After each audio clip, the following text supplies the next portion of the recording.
Hello à tous. Alors dans cette vidéo, on va parler des custom fields de Go High Level. L'idée de cette vidéo, c'est pas de parler stratégie, c'est juste de vous apprendre à les utiliser. Il y a des petites subtilités que je vais vous donner dans cette vidéo pour créer vos champs personnalisés. Alors déjà, c'est quoi? Tout bêtement, quand vous créez des formulaires ou des sondages sur votre site, votre tunnel de vente, etc., vous avez nom, prénom, email et bouton valider. Mais on veut avoir parfois plus d'informations, on veut créer des sondages, on veut récupérer des informations. Parfois, c'est très utile, par exemple, pour un coach sportif de faire un bilan forme, pour une société administrative de récupérer des documents ou des éléments, numéro SIRET, etc. Et donc, il faut créer des custom fields. Donc, on va regarder aujourd'hui comment ça marche, comment je vous conseille de le configurer, et on va directement sur l'écran.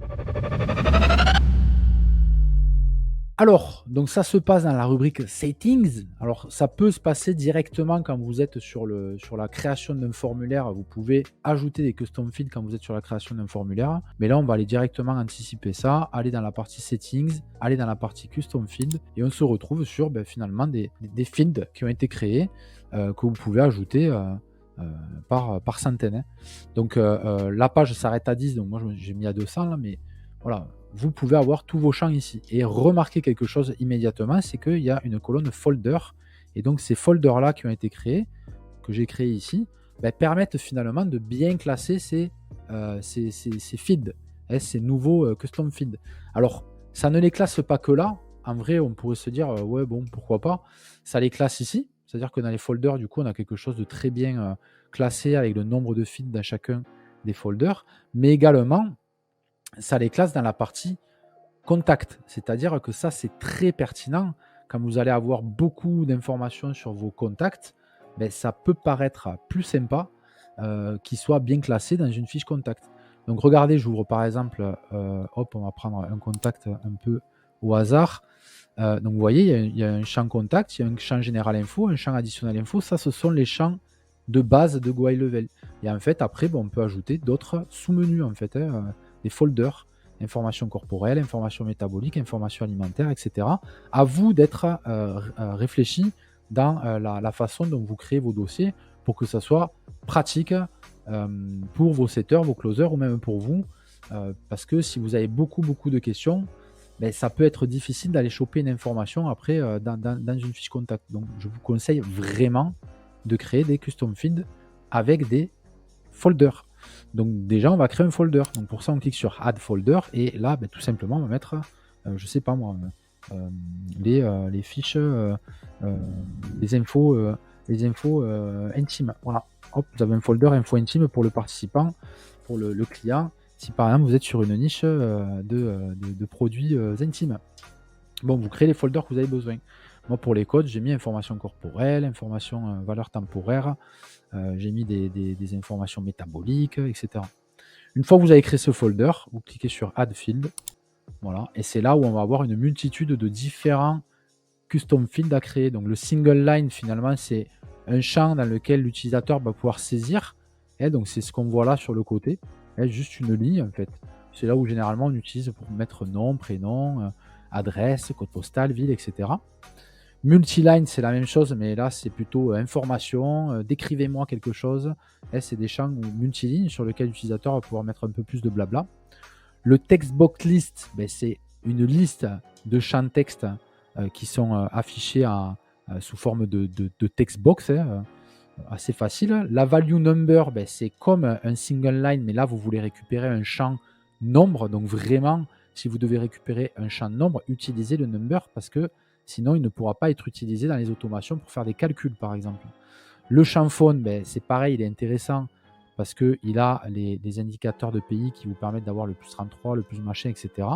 Monetary, on a bien compris, c'est un truc de monnaie avec le mount. Alors, il faut configurer le reste de votre Go High Level pour les avoir en euros. Ensuite, le drop-down, c'est un menu déroulant sur lequel on va pouvoir faire un seul choix. Le drop-down multiple, c'est un menu déroulant sur lequel on va pouvoir choisir plusieurs choix. Alors, vous voyez là, ils ont inversé, par exemple.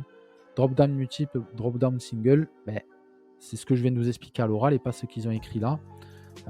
Voilà. Le radio select, c'est un champ unique. Alors là, on a l'impression que c'est une checkbox. Mais si vous mettez ça, ça va être êtes-vous un homme ou une femme. on va pouvoir choisir qu'un des deux, homme ou femme. Donc c'est le radio select. Le checkbox, c'est quelles sont vos intolérances alimentaires. Il y a plusieurs choix, intolérant au gluten, au machin, etc. On peut choisir plusieurs checkbox. Le date picker, c'est pour mettre une date, donc ça permet aux utilisateurs d'afficher rapidement un calendrier. Ça, c'est cool. Le file upload, ça permet aux gens d'uploader un fichier sur votre serveur, en fait, donc des documents pour l'administratif ou des éléments, des photos avant-après pour un coach sportif.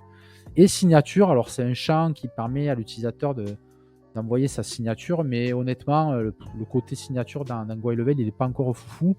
Et c'est pour ça que, personnellement, je fais la parenthèse, j'utilise un envoi vers un outil externe sur lequel j'ai un pricing de divisé par 10. Donc contactez-moi si vous voulez avoir un logiciel qui vous permet de mettre en page des jolis PDF en faisant de la e-signature pour un prix claqué au sol.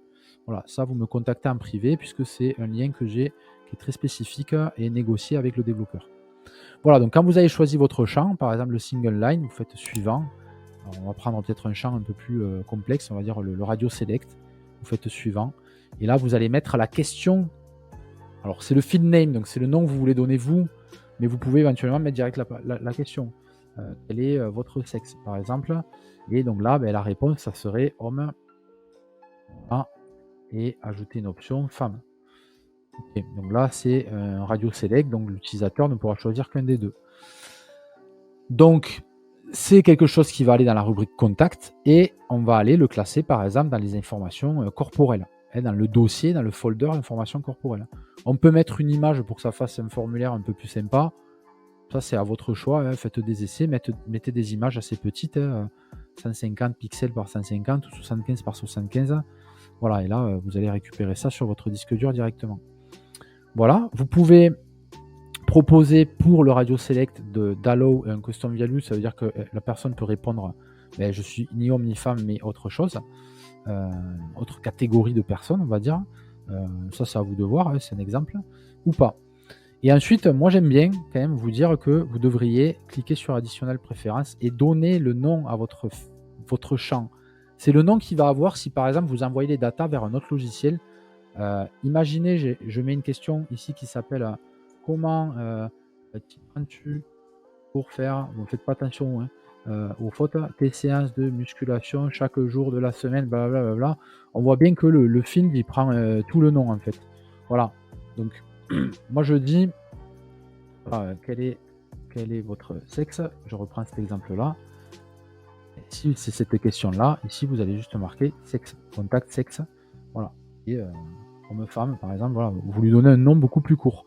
Ça va être très pertinent quand vous allez faire de l'automation ou de l'envoi vers des webhooks pour ceux qui utiliseront ça, parce que sinon, c'est pas facile de savoir à quel champ on a affaire, parce qu'on ne voit pas tout, en fait. Donc voilà, là, ça serait par exemple sexe.